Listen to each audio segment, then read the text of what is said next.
8 जनवरी सन 1026। सोमनाथ के इतिहास का वो दिन जिसे याद करते ही आज भी रोंगटे खड़े हो जाते हैं। इसी दिन आक्रमणकारी महमूद गजनवी ने सोमनाथ मंदिर पर आक्रमण किया था। आपने ऐसे शूरवीरों की कहानियां सुनी होंगी जिन्होंने अपने पराक्रम से गजनवी का सामना किया। पर क्या आप महादेव के उन भक्त को जानते हैं जिनके हाथ में न तलवार थी न कोई दूसरा हथियार, फिर भी वो अपने आराध्य की रक्षा के लिए प्राणों की आहुति देने को तैयार थे? चलिए सुनते हैं उनकी पूरी कहानी। हजारों वीर पूरे बल से सोमनाथ की रक्षा का प्रयत्न कर रहे थे, लेकिन वे असफल रहे। गजनवी अब सोमनाथ मंदिर में प्रवेश कर चुका था।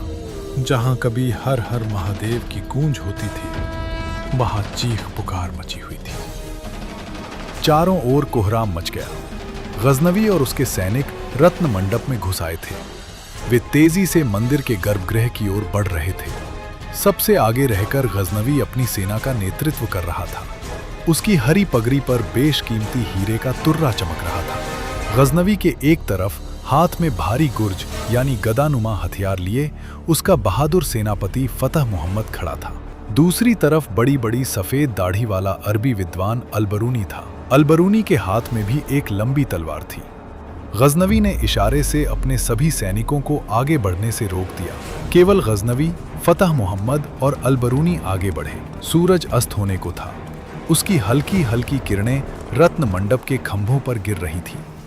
रत्न मंडप की दीवारों और खंभों पर बेशकीमती हीरे, रत्न जवाहरत और पत्थर जड़े थे। सूरज की किरणों से रत्न मंडप झिलमिला रहा था। भगवान सोमनाथ का वो मंदिर अत्यंत भव्य था। ये दृश्य देखकर गजनवी हक्का बक्का रह गया।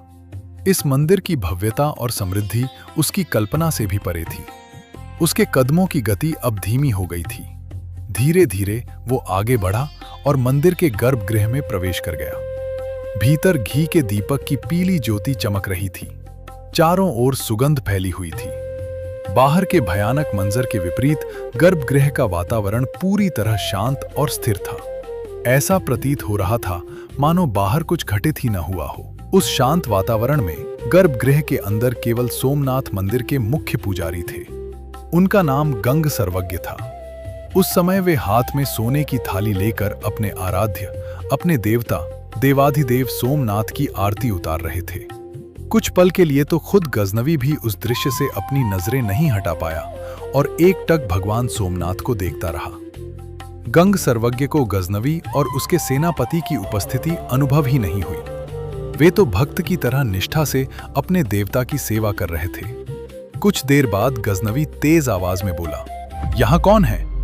पुजारी गंग सर्वज्ञ ने बहुत शांत स्वर में उत्तर दिया, "केवल मैं और मेरे देवता।"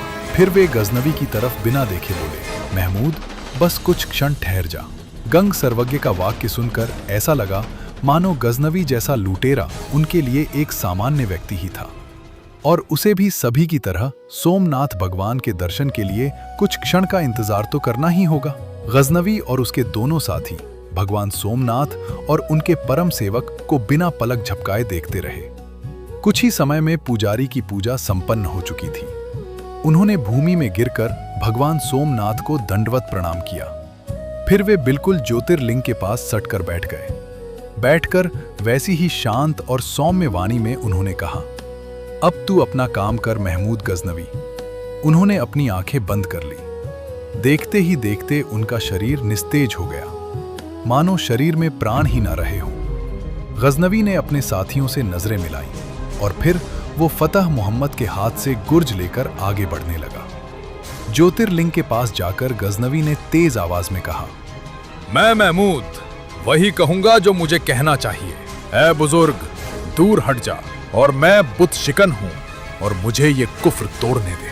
परंतु गंग सर्वज्ञ ज्योतिर्लिंग के और पास चले गए और उसे कसकर गले लगा लिया। उन्होंने आंखें खोलकर करुण दृष्टि से महमूद की ओर देखा और धीमे स्वर में कहा, "पहले सेवक और पीछे देवता।" उन्होंने अपना तेजस्वी मस्तक ज्योतिर्लिंग पर रख दिया। गजनवी ने ज्योतिर्लिंग पर गुर्ज का एक तेज वार किया।